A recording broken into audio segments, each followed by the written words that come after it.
Соногачи бол энэтхэгийн хамгийн алдартай, хамгийн маргаантай газруудын нэг үлээ. Калькутта хотын хуучин хэсгийн нарийн гудамжнуудын дунд байрлах энэ дүүргийг олон хүн эмэгтэйчүүдийн зовлонд там гэж нэрлэдэг. Гэхдээ тэнд амьдарч байгаа хүмүүсийн хувьд энэ газар нь зөвхөн аимшиг хүчирхийллийн бэлэгдэл биш, заримынх нь хувьд амьд үлдэх цорын ганц арга. Заримынх нь хувьд төрсөн цагаас эхлэн орхиж үзээгүй газар, харин заримынх нь хувьд эргэж гарах боломжгүй өрх болсон газар юм. Соногачийн зөвхөн нэг дүүрэг биш, харин Аз твийн хамгийн том биеийн үнэлтийн цогц хороолол бөгөөд тэнд амьдран ажиллаж байгаа эмэгтэйчүүдийн тоо 16,000-аас дээш байдаг гэж. Калькутта хот өөрөө Британийн колони үеэс энэтхэгийн хамгийн том худалдааны төвүүдийн нэг байсан. 19-р зууны үед энд далайчид, худалдаачид цэргүүд тасралтгүй ирж эхэлснээр шөнийн амьдралтай холбоотой бүсүүд аажмаар үүссэн гэдэг. Соногачи гэдэг нь бенгал хэлээр алтан мод гэсэн утгатай. Гэхдээ цаг хугацаа өнгөрөх тусам энэ нэр ядуурал биеэ үнэлэлт, мүлжилгийн бэлэгдэл болон хувирсан юм. Өдрийн цагаар Соногачи гаднаас нь харахад жирийн л хуучин дүүрэг шиг. Хүмүүс цай ууж, хүүхдүүд гудамжинд тоглож, жижиг дэлгүүрүүд ажиллаж байдаг. Харин орой болоход бүх зүйл өөрчлөгдөн. Нарийнхан гудамжнуудын дээгүүр улаан ногоон цэнхэр гэрлүүд анивчиж эхэлдэг. Хуучин байшингийн цонхон дээр будсан нүртэй эмэгтэйчүүд гарч ирнэ. Зарим нь цэл залуухан эмэгтэй мэт харагдах боловч үнэндээ олон жилийн турш энэ орчинд амьдарсан хүмүүс байдаг. Энэтхэгийн бусад мужуудаас ирсэн ядуу охид, хурш Бангладеш болон Непалаас хуурдагдан ирсэн эмэгтэйчүүд. Гэр бүлдээ мөнгө явуулах гэж тэмцэж яваа эхчүүдгээд эндхийн хүмүүсийн түүх бүгд өөр. Олон жогтод хотод ажилд оруулан рестораны ажил, гэрийн үйлчлэгч хийлгэн гэх мэтээр амлалт өгөн авчирдаг. Эмэгтэйчүүдийг энэ мэтчлэн янз бүрийн аргаар хуурч худалдаж авч ирснийхээ дараа бичиг баримтыг нь хурааж аваад өрөнд оруулдаг. Заримыг нь шууд хөдөө орон нутгаас эцэг эхээс нь худалдаж авсан асар их түүхүй.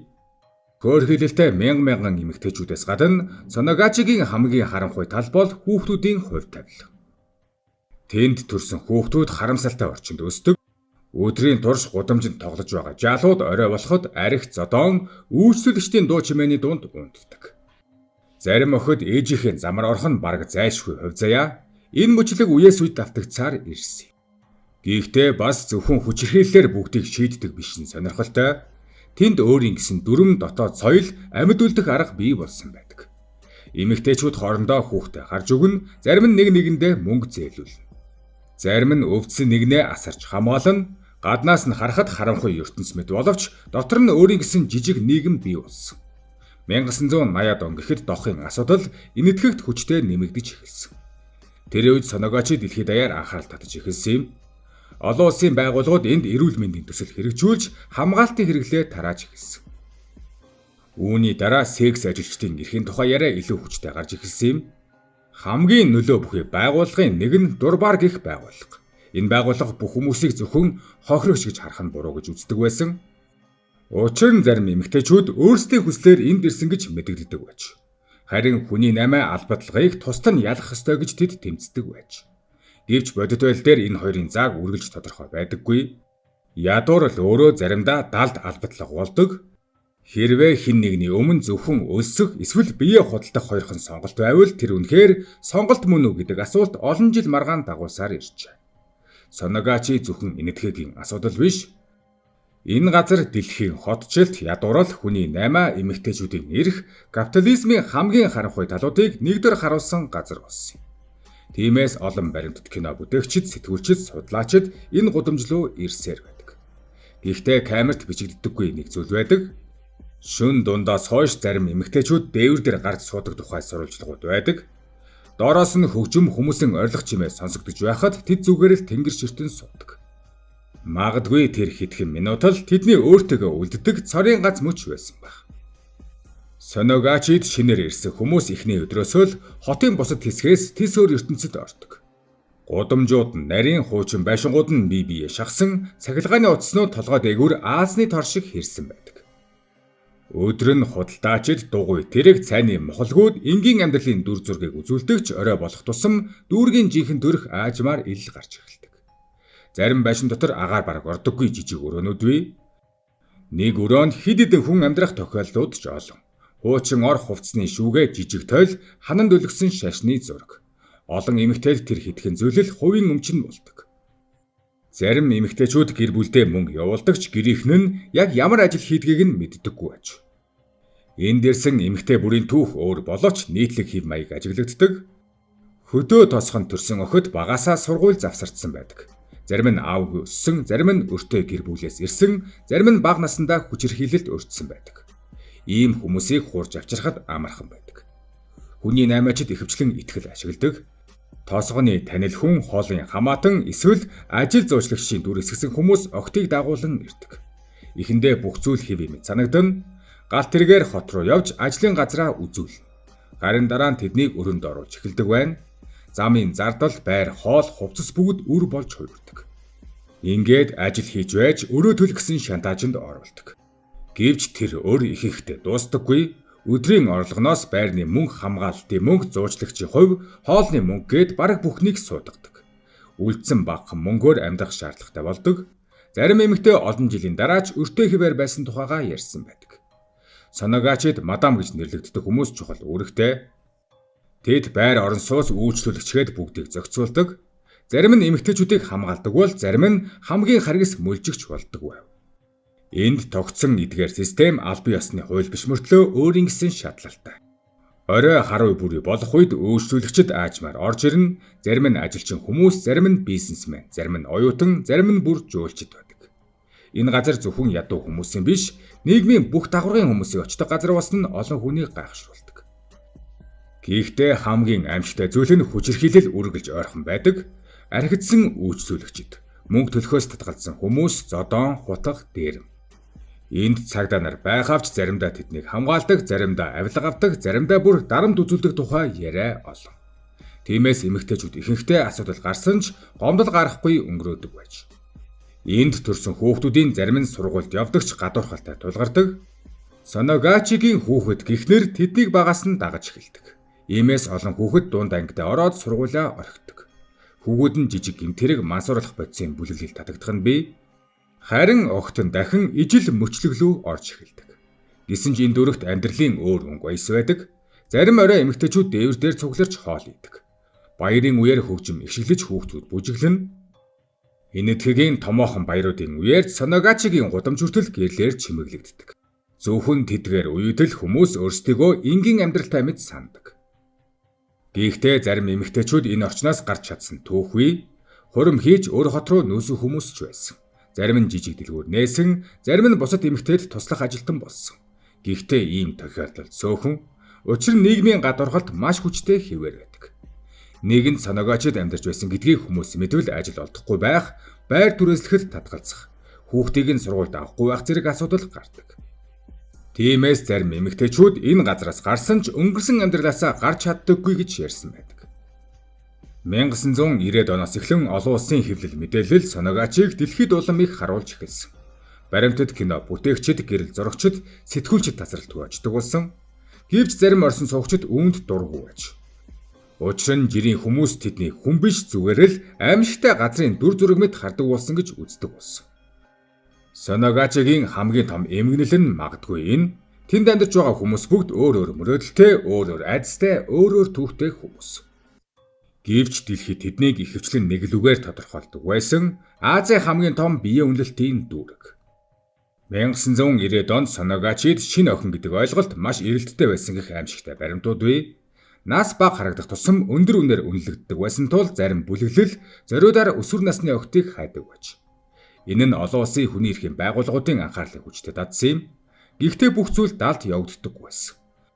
Зарим үед томоохон цагдаагийн ажиллагаа явагдаж насан туршаагүй хүүхдүүдийг аварсан тухай мэдээллүүд гарч байсан. Гэвч аврагдсан хүмүүсийн үргэлжлэх амьдрал бас хүнд асуудал дагуулдаг байж, учир нь олон охид гэртээ буцахыг хүсдэггүй байсан. Заримийнх нь гэр бүл тэднийг буцааж авахаас татгалздаг, зарим нь ичхүр авчирсан гэж үздэг. Зарим нь бүр буцвал дахин худалдагдана гэж айдаг байж, иймээс ч аврах ажиллагаа өөрөө бүхнийг шийддэггүй байсан.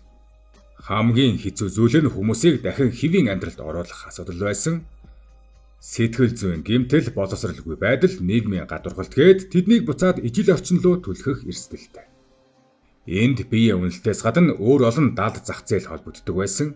Хуурамч, бичиг баримт, мансууруулах бодис, хамгаалалтын мөнгө, Авилгалын сүлжээ зэрэг нь энэ дүүргийг илүү том даалт эдийн засгийн хэсэг болгожээ. Зарим судлаачид Санагачиг өөрийн гэсэн хот гэж хүртэл нэрлсэн байдаг. Учир нь тэнд өөр дүрм, өөр шатлал, өөр хамгаалтын тогтолцоо үйлчилдэг. Гаднаас ирсэн хүн тэр системийг ойлгоход маш хэцүү. 2000-ад онд интернет хөгжихийн хэрээр Санагачигийн орчинч өөрчлөгдөж эхэлсэн. Зарим үйлчлүүлэгч онлайн холбоо тогтоодог болсон. Одоо зарим эмэгтэйчүүд гудамжинд зогсоо болж утсаар үйлчлүүлэгч авдаг болжээ. Энэ нь хуучин биеийн үнэлэгчдийн дүүргүүдийн бүтэц аажмаар өөрчлөгдөж байгааг харуулсан юм. Гэвч хамгийн ядуу хүмүүсийн хувьд бараг юу ч өөрчлөгдөөгүй, хуучин байшин чихтэй өрөө, өвчин, өршир, архитект, хүчирхийлэл хിവэр үлдсэн. Зарим эмэгтэй 40 хүрэхээс өмнө эрүүл мэнд нь бүрэн мууддаг байсан тухай эмнэлгийн ажилтнууд ярьдаг. Энэхүү дүүргийн тухай Английн нэгэн сурвалжлагчийн бичсэн нийтлэл их алдартай болсон байдаг. Тэр шөндөнд Санагачийн гудамжаар алхаж явахдаа хамгийн чанга сонсогдож байсан зүйл нь хөгжин биш, харин хүмүүсийн инээд байсан гэж бичжээ. Эхэндээ тэр гайхсан байна. Яагаад ийм газар хүмүүс инээдэг юм бол гэж. Харин дараа нь ойлгосон гэдэг. Хүн хамгийн харанхуй газарч амьд үлдэхийн тулд ямар нэг байдлаар өөрсдийн гэрэл гэгээг бүтээдэг юм гэдгийг ойлгожээ. Нийтлэл нэвтрүүлгүүдийн дундаас хамгийн их анхаарал татсан бүтээлүүдийн нэг нь Born into Brothels байлаа. 2005 онд баримтат киноны баг Санагачид амьдардаг хүүхдүүдэд камер өгч өөрсдийн амьдралаа өөрсдийнүүдээр бичүүлэх санаа гаргасан юм. Уг кино дэлхийд даяар шуугиан тарьж 2005 оны шилдэг баримтат кино номинацаар Оскарын шагнал хүртсэн юм. Гэхдээ кино амжилттай болсон ч маргаан дагуулсан, зарим хүмүүс энэ бүтээл хүүхдүүдийн амьдралыг дэлхийд ойлгуулсан гэж магтсан бол зарим нь ядуурлыг үзмэр болгосон гэж шүүмжилсэн. Санагачид амьдардаг хүмүүс хүртэл өөр өөр байр суурьтай байсан гэдэг. Энд амьдардаг зарим эмэгтэйчүүд гаднаас ирсэн хүмүүсийг үзэн яддаг байж, учир нь олон сэтгүүлч тэдний зургийг зөвшөөрлгүй авч нүүр царайг нь дэлхийд даяар тараадаг байсан. Энэ нь тэдний хүүхдэд хүртэл нөлөөлсөн тохиолдлууд гарсан байдаг. Гэхдээ энэ харанхуй газар хайр дурлуулч бий болдог байсан. Зарим эмэгтэйчүүд үйлчлүүлэгчтэйгээ дотносож хамт амьдарч эхэлдэг. Зарим нь үнэхээр гэр бүл болсон. Ихтэй ийм харилцаа удаан үргэлжилдэггүй. Өнгөрсөн амьдралын хар бараан бас мөнгө, хамаарал, атаархал гээд бүгд холилдсон төвөгтэй харилцаа үүсдэг. COVID-19-ийн цар тахлын үед энэ дүүрэг маш хүнд цохилт авсан гэдэг. Энэтхэг даяар хөл хорой тогтооход үйлчлүүлэгчд бараг ирэхэ байсан. Өдөр тутмын орлогоороо амьдардаг олон эмэгтэйчүүд хоол хүнсгүй болсон тухай мэдээллүүд гарч байв. Зарим нь түрээсээ төлж чадахгүй өрөөнөөсөө хөөгдөх аюултай тулгарчээ. Тэр үед сайн дурын байгууллагууд, иргэний хөдөлгөөнүүд хоол, эм, хамгаалтын хэрэгсэл тарааж эхэлсэн. Гэхдээ цар тахал нэг үнэнийг маш тод харуулсан, нийгэм эдгээр хүмүүсийн үйлчилгээг ашигладаг мөртлөө хямрал ирэхэд хамгийн түрүүнд мартдаг. Энэхүү дүүргийн тухай хамгийн их яригддаг асуулт бол эндээс үнэхээр гарч болтгүй гэсэн асуулт байдаг. Хариулт нь төвөгтэй, зарим хүн гэхдээ чаддаг. Тэд мөнгө цуглуулж өөр хот руу нүүж шинэ амьдрал эхлүүлдэг. Зарим нь хүүхдээ сургууль сургаж өөрсдийн туулсан амьдралыг давтуулахгүй гэж тэмцдэг. Зарим эмэгтэй нас ахихтаа хоолны газар жижиг дэлгүүр ажилладаг болсон байдаг. Гэхдээ өнгөрсөн амьдрал нь тэднийг амархан тавьдаггүй. Ажилд орохоор очиход бичиг баримтыг нь асууна. Түрээсийн байр авахд хүмүүс асуулт асуудаг.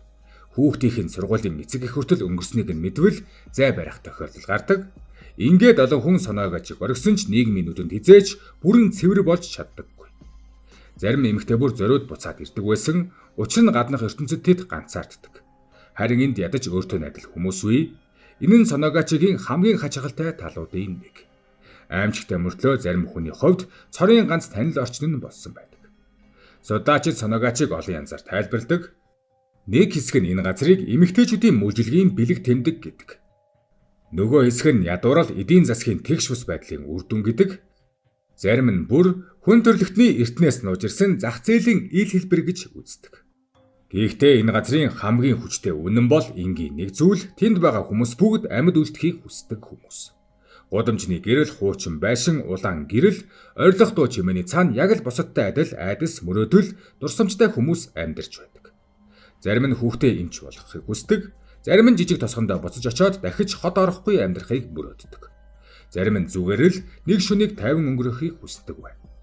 Санагачи олон хүний нүдэнд там мэд харагддаг. Өнөөдрийн байдлаар энэ газар 12,000-аас 16,000 биеэ үнэлэгчид байна гэсэн тооцоо гарчээ. Соногачи бол зүгээр нэг улаан дэлгүүний дүүрэг биш, харин ядуурал хүний 8 амьд үлдэх тэмцэл, нийгмийн гадуурхалд бүгд нэг дор огтлцсон дэлхийн хамгийн эмгэнэлтэй газруудын нэг. Гэхдээ тэнд амьдардаг зарим хүний хувьд энэ газар там биш, харин өөрсдийг нь хүлээж авсан цорын газар болсон байдаг. Магадгүй энэ л хамгийн гонигтай хэсэг нь байх. Учир нь хүн ямар ч орчинд дасаж чаддаг.